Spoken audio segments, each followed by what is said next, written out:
안녕하세요 여러분, 민니입니다.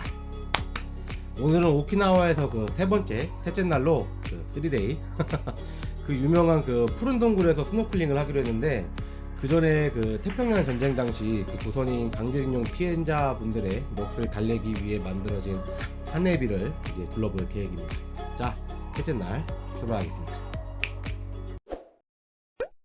셋째 날은 아침 일찍부터 움직였는데요. 오늘의 계획은 그 근처에서 그 한해비를 방문하고 다시 근처 관광객들은 이용하지 않을 것 같은 그런 약간 그 토박이란 말보다는 그 내추럴도 아니고요. 뭔가 로컬 식당 같은 그런 슈퍼에서 도시락으로 이제 식사를 마치고 스노클링을 즐기기로 했습니다. 우선은 그 한해비라는 것을 간단하게 설명을 드리자면은, 그 태평양 전쟁 당시 그 강제징용으로 피해를 입으시고 고향으로 돌아가시지 못한 그 조선인 강제징용 피해자분들의 넋을 기리기 위해 가지고 강제징용 피해자분들과 그 일본의 시민단체분들의 노력으로 만들어진 추모비라고 생각하시면 될 것 같고요. 특이한 점은 우리나라 경북 영양군에도 함께 만들어져 있는 그 쌍둥이 비석입니다. 위치는 잔파곳에서 그 마에다곳으로 가는 도중에 그 일반 주택지들 사이에 있어가지고 찾기도 굉장히 어렵고요. 규모도 아주 소규모여가지고 아마 사전에 위치 정보를 알지 못하시다면은 찾아가기 굉장히 어려운 그런 곳에 있어요. 그래도 그 도쿄의 여러 조선인 관련 추모비들과 비교하자면은 비교적 한적한 곳에 자리를 잡고 있고, 또 상대적으로 보기에는 또 굉장히 또 깨끗하게 관리가 되고 있었어요. 비석은 한글과 일본어로 쓰여져 있고요. 아무래도 보통은 굉장히 또 찾아오기 힘든 그런 골목 안쪽에 있어가지고 저희 말고는 그 한국 사람들은 보기 좀 힘들 것 같았는데, 또 예상외로 저희 말고 또 두 팀이 오셔가지고 또 잠시나마 묵념의 강제징용 피해자분들의 넋을 기리고 그랬던 기억이 나는 시간이었어요. 자, 그 다음은 아침 식사를 해야 되는데, 차로 이동하는 도중에 그렇지, 이곳은 절대로 여행객은 오지 않을 것 같은 그런 느낌의 이제 슈퍼를 찾았는데요. 일단 안으로 들어가 보니까는 이건 뭐 거의 확실합니다. 위치도 그렇고 여기는 절대로 관광객들을 상대로 장사를 하는 것 같지는 않아 보였어요. 단지 조금 뭐랄까 그 정돈되지 않는 투박한 그런 로컬 도시락을 기대했는데, 물어보니까는 이제 도시락을 이제 근처에 있는 창고에서 받아오셔서 파신다고 하네요. 뭐 그래도 대규모로 받아오시는 거면 또 맛은 또 그만큼 또 안정된 맛이 나지 않겠습니까? 그나마 다행이라면은 이제 근처에 직접 이제 만드시는 소규모 반찬 가게가 있는데, 이제 거기서 파는 도시락이 또 괜찮다는 정보를 또 얻어가지고 또 생각이 또 약간 또 들었는데, 그거는 또 다음에 말해보기로 하고요. 이제 적당히 식사를 마치고 바로 오늘의 메인 디시 이 푸른 동굴 스노클링으로 이제 한번 향했습니다. 조금 관계가 없나? 어쨌건 조금만 관계 있는 얘기를 하자면은, 제가 묵었던 그 민박에서 만난 현지 친구들이 제가 그 푸른 동굴을 좀 가보고 싶다고 하니까는, 푸른 동굴 좋은데 요즘 오키나와에 왔으면 그 남쪽에서 그 해안에서 그 패들보트라고 하죠. 그 스탠드업 패들보트, 이렇게 이제 서가지고서는 보트 위에서 서서히 이제 노를 저으면서 바다를 감상하는 그런 레저 스포츠가 있는데, 그거를 꼭 하라고 그렇게 저보고 추천을 해주더라고요.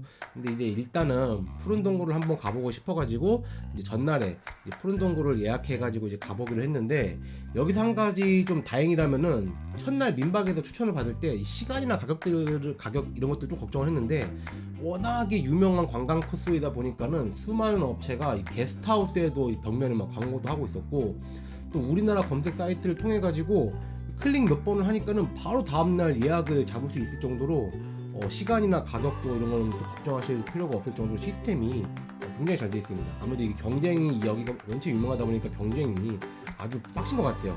오히려 남쪽에 그 패들보트가 경쟁이 별로 없어서 그런지 몰라도 가격을 거의 2배 이상 비싸게 받는 것 같아가지고, 솔직히 말하자면은 패들보트는 조금 이제 힘들지 않을까 그런 생각을 했는데, 제가 방문한 업체는 규모만 보면은 그렇게 크게 보이진 않았거든요. 인터넷에서 예약할 때 시스템에 비해 가지고는 규모는 그렇게 크게 보이진 않았는데, 그래도 사물함이며 이제 샤워장이며 주차장까지 아주 작지도 않아서 이용하는데 불편함은 전혀 없었어요. 듣기로는 푸른 동굴이 예전과 다르게 이게 업체를 통하지 않고도 이 푸른 동굴 근처에서 개인이 직접 잠수복과 장비를 빌려가지고 이제 빌려서 편하게 이용할 수 있고, 라커룸과 샤워룸까지 굉장히 잘 갖춰져가지고 선택지가 굉장히 많았다고 하던데 그 주차료나 장비나 샤워룸 가격을 고려해보면은 여기 업체에서 하는 것과 한 만 원도 차이가 나려나? 이제 그런 조금 큰 차이가 안 나가지고 저는 개인적으로 그냥 편하게 업체 이용하는 게 편하지 않을까 라는 생각을 조금 했지만, 물론 이제 직접 장비를 갖고 오시는 분들은 조금 다르겠지만은 그 직접 장비를 갖추고 샤워룸만 이용하는 게 아니라면은 굳이 그럴 필요가 있나 라는 생각이 좀 들었습니다. 왜냐면 이제 또 직접 가면은 막 이것저것 또 장비나 뭐 땅 몸 닦거나 뭐 안전 보관을 이것저것 또 알게 모르게 돈 들어가는 데가 또 많잖아요.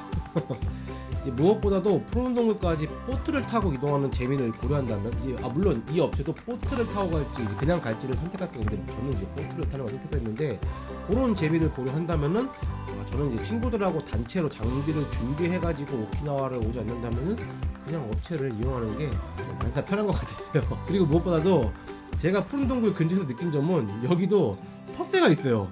이 업체별로 이 푸른 동굴을 들어가는 타이밍을 통제하는 것 같습니다. 아무래도 통제를 좀 하는 것 같은데, 통제 별로 좋아하는 말은 아닌데 그 안정상의 이유를 이제 말하는 것 같은데 제가 보기에는 그냥 통제입니다. 그 푸른 동굴에 온라인으로 CCTV도 확인할 수 있다고 하는데, 개인으로 오실 분들은 이런 거 생각하면 아침 일찍 오시는 게 좋지 않을까 그런 생각을 하고요. 일단은 결론은 재밌습니다.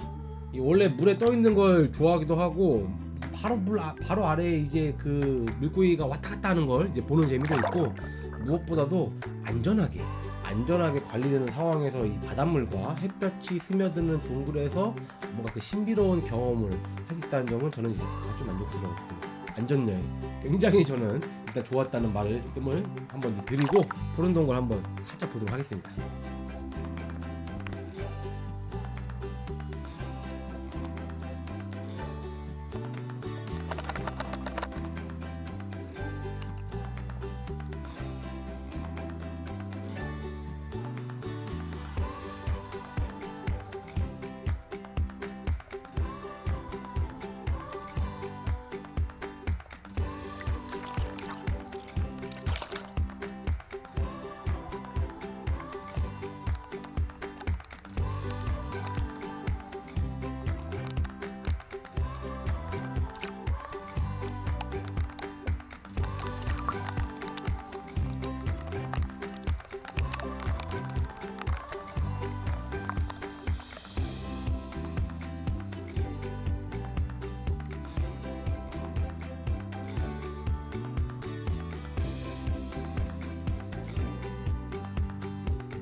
자, 그렇게 오늘은 하네비도 다녀오고 스노클링도 다녀오고, 오후에는 이제 누가 오키나와가 이제 아니라 할까봐 시도 때도 없이 비가 와가지고서는 살짝 운전에 고생을 하면서 다음 목적지 추라오미 수족관과 그 미세잡기 근처에 있는 게스트 하우스에서 그 다음 목적지를 잡았기 때문에 그쪽으로 가가지고 비를 뚫고 가서 무사히 자리를 잡고 셋째 날도 아주 무사하게 마무리할 수 있겠습니다.